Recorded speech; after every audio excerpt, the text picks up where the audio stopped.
네, 첫 번째 장이 되겠습니다. 첫 번째 장에서 이야기하는 거는 레디에이션, 이오나이징 레디에이션의 종류에 대해서 이야기를 하고 있습니다.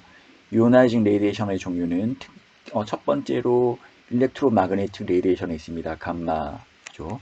감마가 있고 파티큘레이트 레디에이션은 알파, 베타가 있습니다. 세 번째 나오는 다이렉트 and indirect action of radiation 파트가 굉장히 중요합니다. 그래서 여러분들께서 필히 이쪽 부분을 교과서를 다시 찾아서 읽어 보시기 바랍니다. 쉽게 말씀드리면은 다이렉트 액션 오브 레디에이션은 이러한 알파나 베타가 그 에너지를 갖고 있는 거죠. 이런 에너지를 갖고 있는데 DNA는 이중나선으로 구성되어 있고요. 이런 알파나 베타가 이 DNA 이중나선을 지나가면서 절단을 시키는 것입니다. 그래서 결국 튜머 세포가 죽는 거죠. 그래서 에팝토시스 세포 사멸인데요. 그러니까 정상 조직은 피폭을 받아서 손상을 받고 튜머 조직은 암 조직은 암세포가 죽게 되는 거죠. 그래서 방사선을 이렇게 암 치료에 쓸 수 있는 거는 결국은 이런 그 알파나 베타에서 방출되는 에너지가 DNA의 이중나선을 절단시키는 효과 때문에 그렇습니다. 그리고 인다이렉트 액션은 산소 효과입니다. 활성화 산소가 방출되어서 세포에 손상을 주는 과정이 있습니다. 이런 것들이 또한 방사선의 으로 인한 피폭으로 인한 치료 효과가 되겠습니다. 이런 것들을 1장에서 그리고 앞으로 방사선 생물학을 다루는 동안 자세하게 다루게 되겠습니다. 네. 네, 이 슬라이드는 좀 이제 재미로 보는 슬라이드인데요. 예전에는 이 방사선을 잘 몰랐기 때문에 얼마나 위험한지 잘 몰랐기 때문에 이런 우리가 라듐 초콜릿도 먹었고 라듐 물도 먹었고 방사선을 이용해서 과학 교구로도 이런 썼다는 내용이고요. 다음 장에도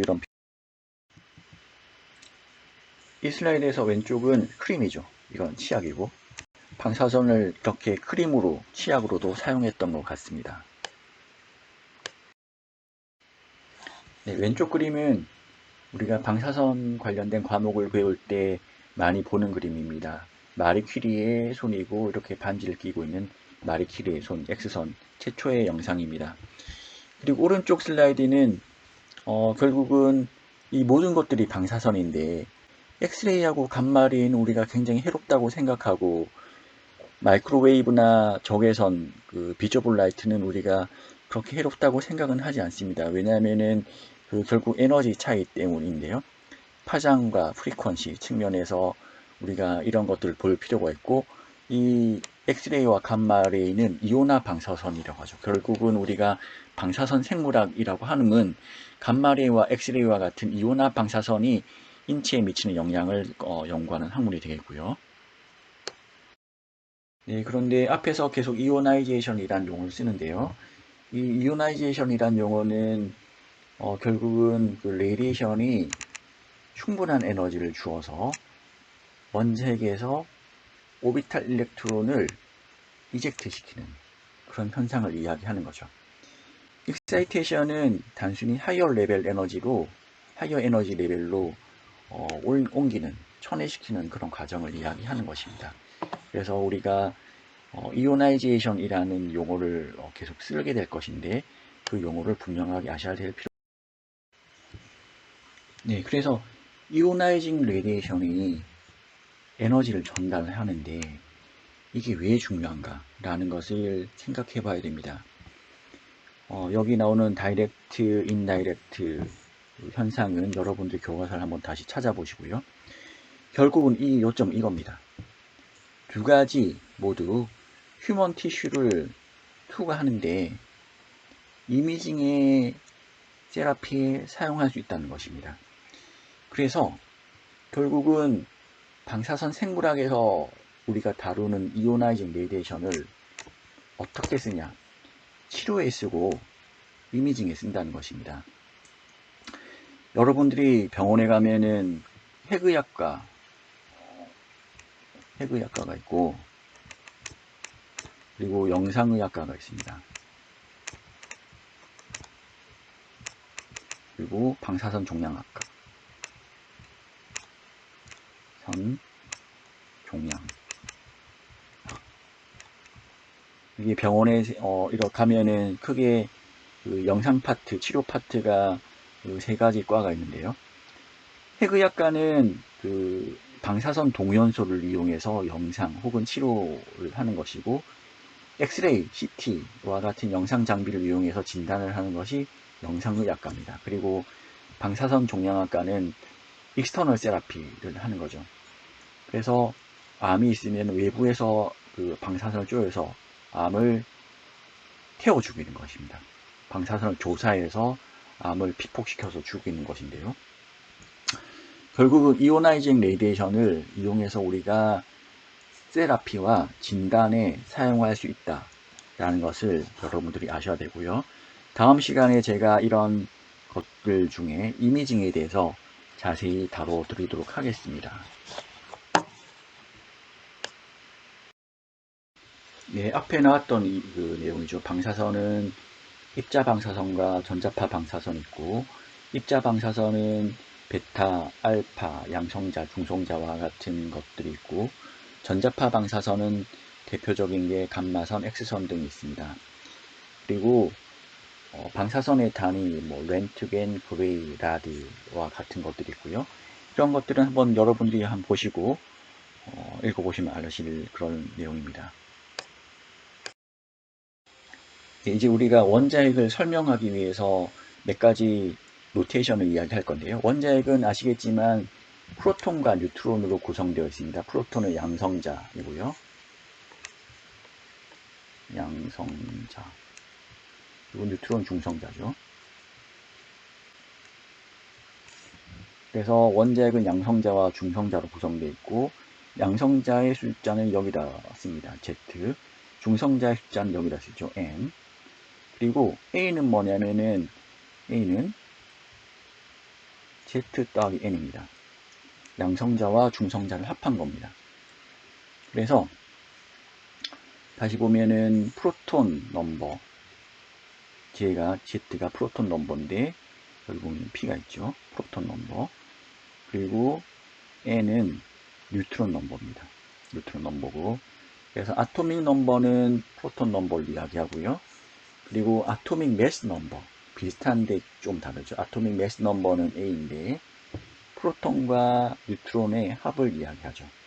그래서 원자핵은 프로톤과 뉴트론으로 구성되어 있고, 뉴클리온은, 그리고 이 원자핵 주변으로 궤도 전자가 이제 이동하는 거죠. 이게 원자죠. 이러한 기본적인 노테이션을 여러분이 익히실 필요가 있습니다.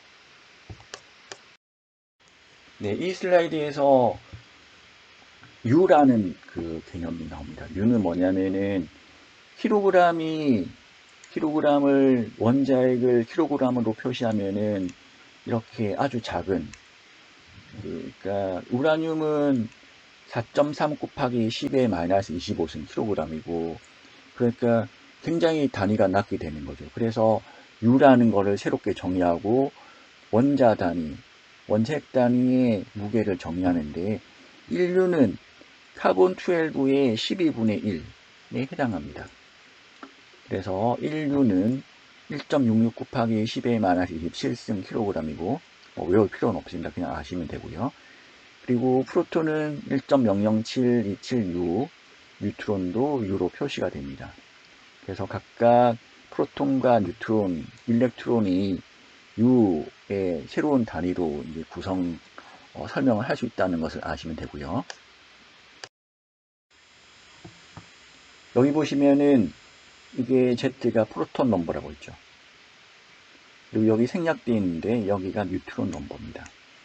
그리고 A는 프로톤 더하기 뉴트론이죠. 그런데 여기 보시면 아시겠지만 뉴트론은 되게 생략을 합니다.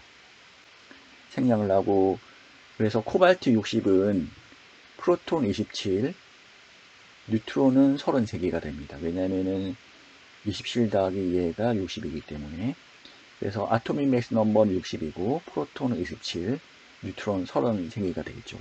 라듐 260은 226은 보시면은 138 뉴트론이라고 되어 있고, 프로톤 플러스 뉴트론의 개수, 프로톤의 개수, 뉴트론의 개수입니다.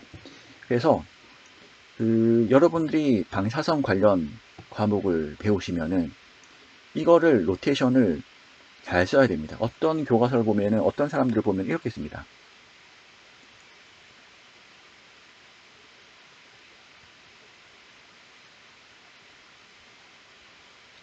이거 틀렸죠. 그러니까 226이 여기로 가야 됩니다. 그래서 이런 것들을 모르면은 굉장히 우리가 수치스럽게 생각해야 되는 거고요.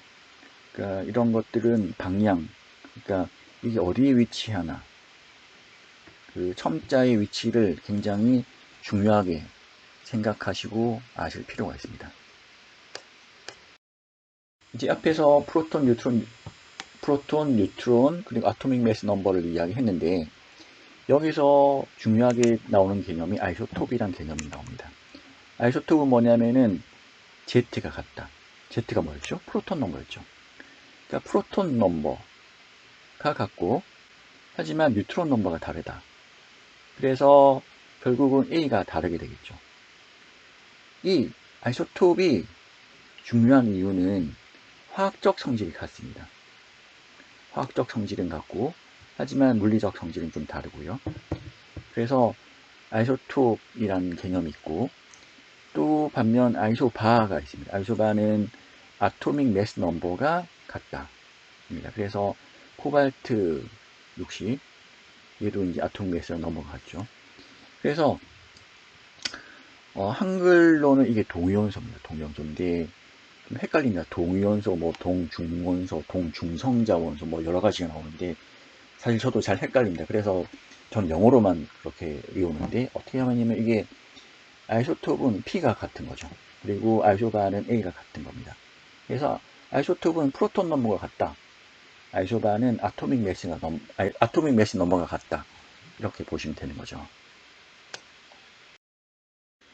이제 아이소톱 앞에 나왔는데 아이소톤이 나옵니다. 아이소톤은 이제 유추가 가능하겠죠.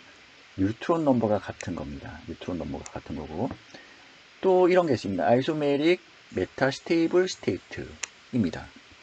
그런데 얘는 뭐냐면은 프로톤, 뉴트론 다 똑같습니다. 다 똑같은데 그냥 스테이트만 다른 겁니다. excited state. 그래서 흥분 상태에 있다. 그래서 얘네들은 굳이 구분하면은 여기다 M을 붙입니다. M을 붙여서 얘가 메타스테이블 스테이트다. 흥분 상태에 있다. 이런 거고요. 요지는 프로톤 넘버, 뉴트론 넘버 다 같습니다. 단지 메타스테이블, excited state이다. 그리고 M을 표시해서 굳이 구분한다.